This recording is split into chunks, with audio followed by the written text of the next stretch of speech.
3 pesawat pengintai NATO Airborne Warning and Control System atau AWACS tiba dari Jerman di Rumania untuk memantau tindakan di sisi timur, kata Menteri Pertahanan Rumania Angel Dilivar.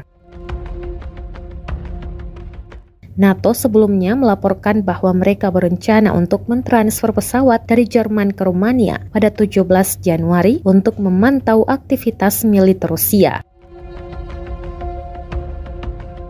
Pesawat AWACS telah tiba di Bucharest, dari mana mereka akan mengirimkan informasi kepada NATO tentang setiap gerakan taktis dan operasional di perbatasan aliansi, kata Dilivar kepada wartawan. Menurutnya, sehubungan dengan operasi khusus Rusia di Ukraina, NATO akan memantau operasi militer di sisi timur dengan bantuan pesawat AWACS. Sejak Rusia menginvasi Ukraina pada Februari tahun lalu, NATO telah meningkatkan kehadiran aset udaranya di Eropa Timur dan Baltik, termasuk jet tempur, pesawat pengintai, dan pesawat tanker.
Terima kasih sudah nonton.